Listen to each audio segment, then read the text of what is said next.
Hello guys, আসসালামু আলাইকুম। আমি পিয়াস আছি আপনাদের সাথে টেক মগজের পক্ষ থেকে।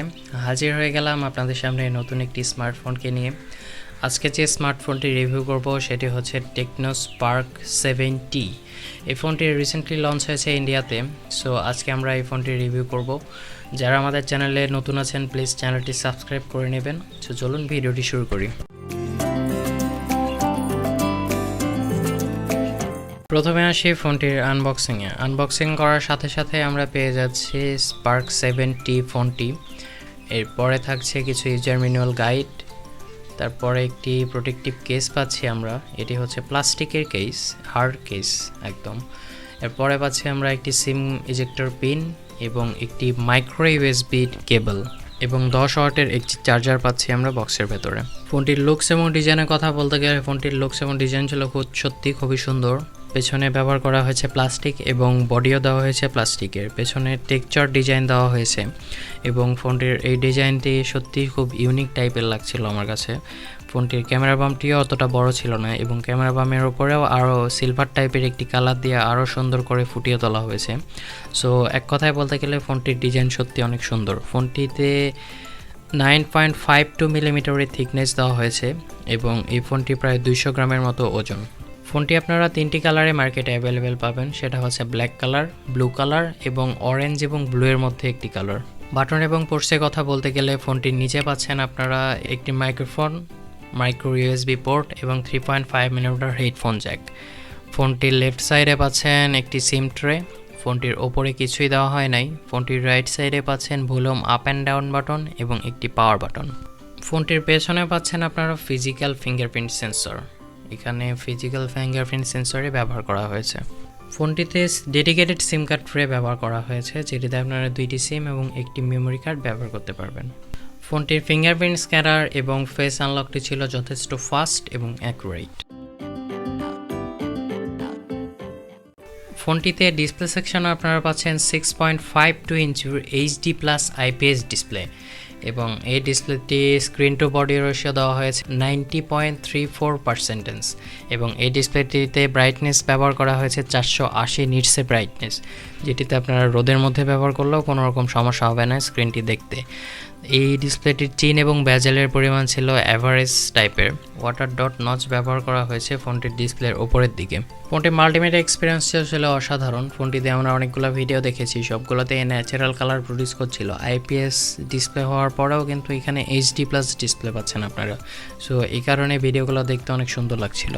এই ফোনটিতে কিন্তু কোনো নিচে বা সাইডে স্পিকার বা ওপরে কোনো স্পিকার ব্যবহার করা হয়নি। এই ফোনটির ARPC স্পিকারটি দিয়ে দেওয়া হয়েছে। ফোনটিতে 6000 mAh এর একটি বিগ ব্যাটারি ব্যবহার করা হয়েছে এবং এই ব্যাটারিকে চার্জ করার জন্য বক্সে প্রোভাইড করা হয়েছে 10 ওয়াটের একটি চার্জার। এই চার্জারটিতে এই ব্যাটারিকে চার্জ করতে প্রায় 3 ঘন্টার মতো সময় লেগে যাবে এবং এই ব্যাটারি থেকে প্রায় 2 থেকে 2.5 দিনের মতো ব্যাটারি ব্যাকআপ পাওয়া যাবে, যেটা আমার কাছে যথেষ্ট ভালো লেগেছে। ফোনটি প্রসেসর সেকশনে পাচ্ছেন আপনারা মিডিয়াটেকের হেলিওস G35 প্রসেসর। এটি হচ্ছে 2.3 GHz এর একটি প্রসেসর।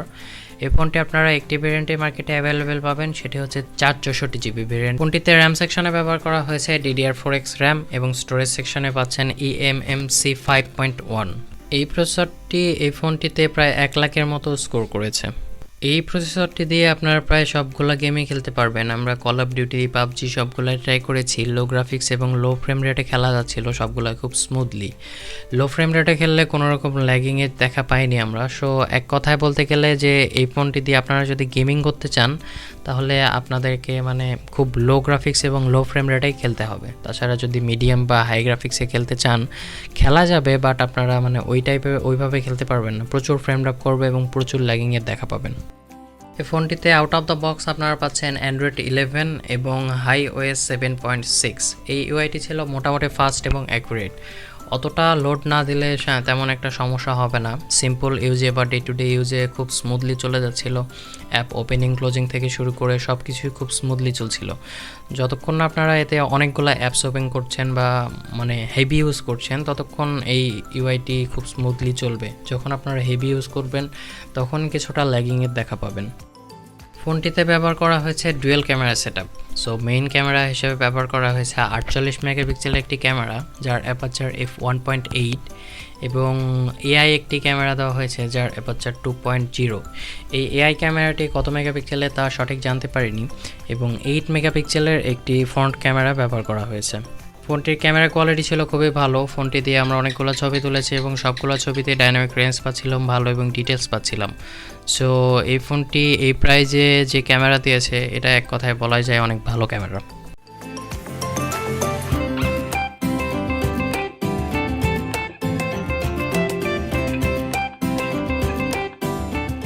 ফোনটিতে আরও পাচ্ছেন আপনারা ওয়াইল্ড ওয়াইল L3 এবং ক্যামেরা টু এপিআই, যেটাতে আপনারা গুগল ক্যামেরা ব্যবহার করতে পারবেন কিন্তু এইচডি স্ট্রিমিং করতে পারবেন না। ফোনটি কানেক্টিভিটি সেকশনে আপনারা পাচ্ছেন dual 4G volt, wifi calling, Bluetooth 5.0 এবং ডুয়েল ব্যান্ড ওয়াইফাই।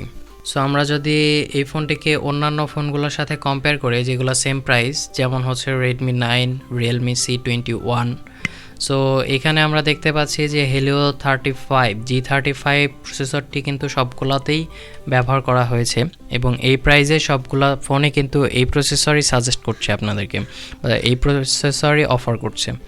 কিন্তু টেকনো স্পার্ক 7 ফোনটিতে দেখা যাচ্ছে যে 6000 mAh এর ব্যাটারি পাচ্ছি আমরা, রেডমি 9-এ পাচ্ছি 5000 mAh এবং C25-এও 5000 mAh এর ব্যাটারি পাচ্ছি। এবং এখানে ক্যামেরা সেকশানে আমরা 48 মেগাপিক্সেল একটি ভালো ক্যামেরা পাচ্ছি, রেডমি 9-এ পাচ্ছি 13 মেগাপিক্সেলের ক্যামেরা এবং C21-এ পাচ্ছি আমরা 13 মেগাপিক্সেলের ক্যামেরা। সো এক কথায় বলতে গেলে টেকনো স্পার্ক 7 এই প্রাইজে আপনাদেরকে অনেক বেশি কিছুই অফার করছে। সো রিভিউটি দেখে আপনারা নিজেরাই বুঝতে পারবেন যে এই বাজেটে আপনাদের এই ফোনটি পারফেক্ট হবে কি হবে না। সো এই ছিল টেকনো স্পার্ক 7টির রিভিউ। সো ভিডিওটি কেমন লাগলো জানাবেন আমাদেরকে। ভিডিওটি ভালো লাগলে আমাদের চ্যানেলটিতে প্লিজ সাবস্ক্রাইব করে দেবেন এবং ভিডিওতে লাইক করবেন এবং কমেন্ট করবেন এবং শেয়ার করবেন। ধন্যবাদ সবাইকে।